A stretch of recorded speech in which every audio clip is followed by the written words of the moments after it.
The bright light of Innistrad's silver moon casts long shadows as you travel through the Ulvenwald. Black mist leaps between the darkness. You can't tell if it's getting closer, but it is. Is this thing you sense a demonic threat? A horror brought about by the monster's presence on the moon? A twig snaps, and you turn around quickly, just in time to see a figure made of teeth and claws pull itself up out of the shadow. It is fear given form.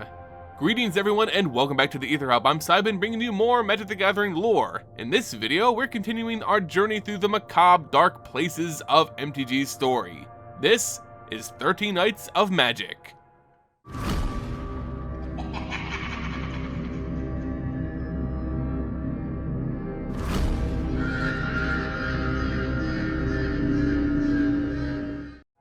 Hello my little hellions, and welcome back to 13 Nights of Magic, where we celebrate the darker side of Magic the Gathering with some of the most creepy creatures and lingering legendaries found in the game. Let's learn the more macabre lore of MTG on this truly terrifying time of year. And what better creature could personify this theme than Fear Made Manifest? This is the story of Umbris.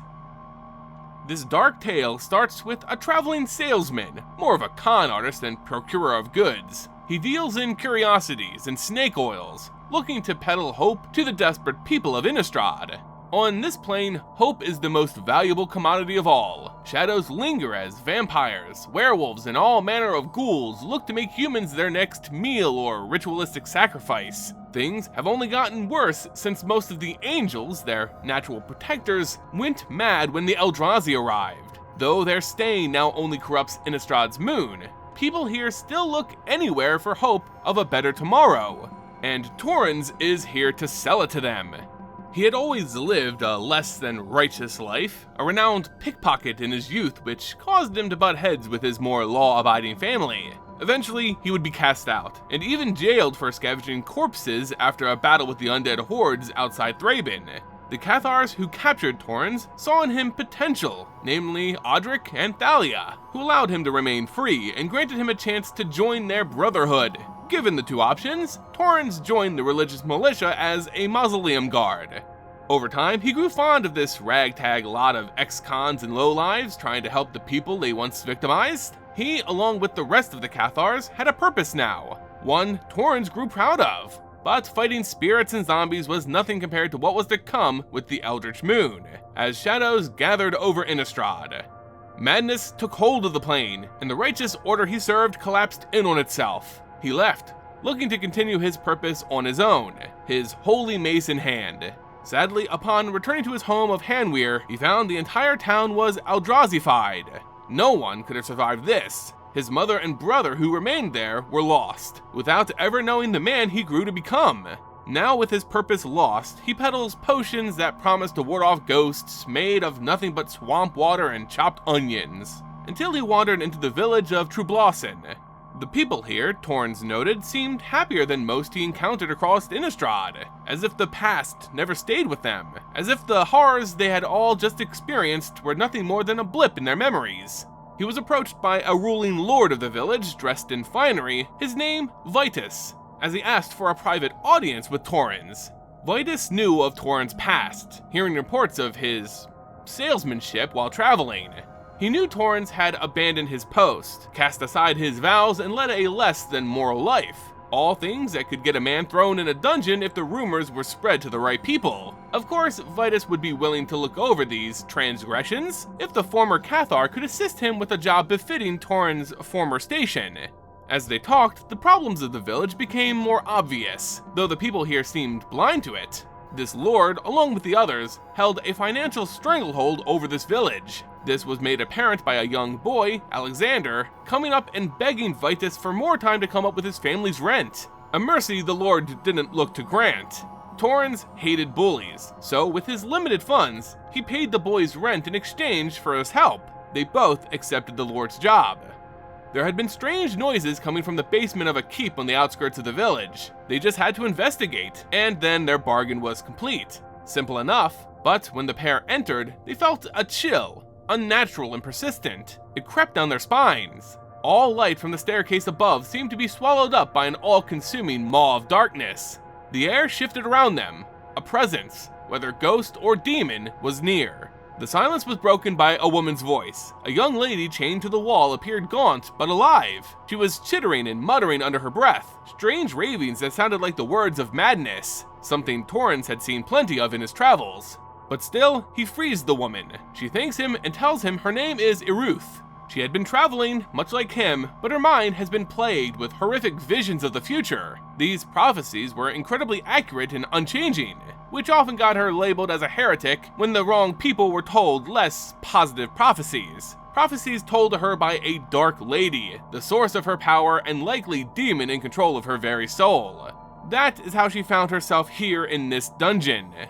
With all this distraction, Torens hadn't realized that the young boy accompanying him, Alexander, had gone missing. Iruth tells him devils had taken him to their master. Torens was less than pleased to hear this. Dealing with devils and demon lords was not what he was hoping this job would be. As they traveled further down into the keep, they passed a massive collection of jars that appeared empty. Iruth's dark lady told her that they were filled with fear, anger, horror, and pain. Looking into one would show a ghostly scene, a fragment of time bottled and contained, like a memory playing over and over with no one there to relive it.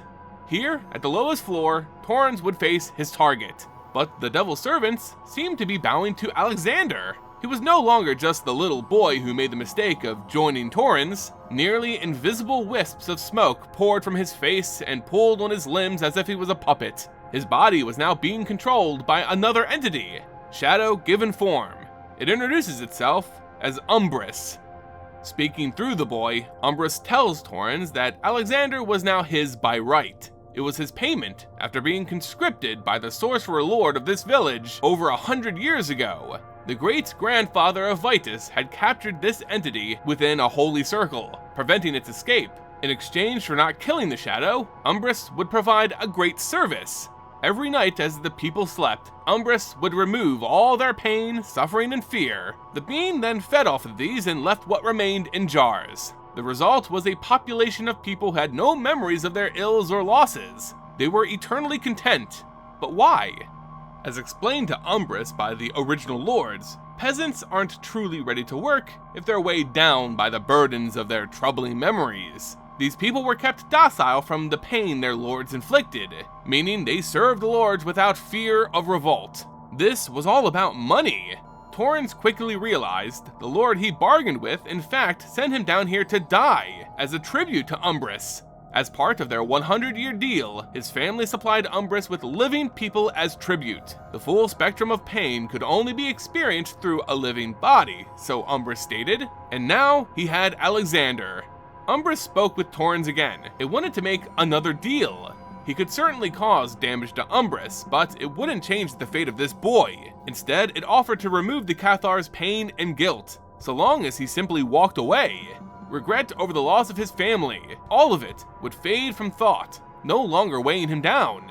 He just had to walk out.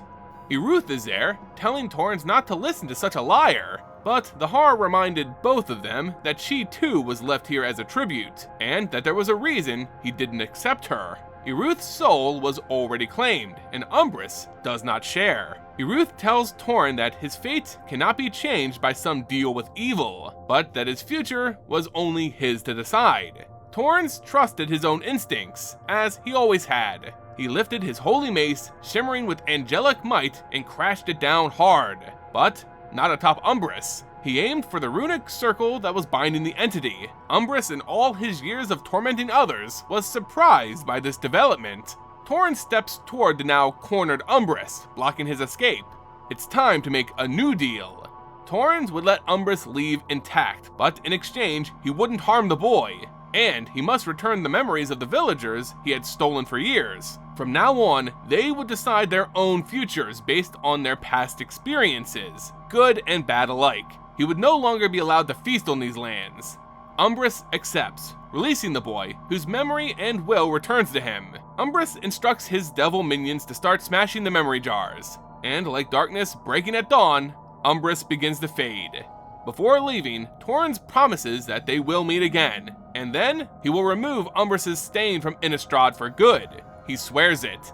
For now, Umbris Fear Manifest continues to plague the lands of Innistrad, but now this entity has something of its own to fear.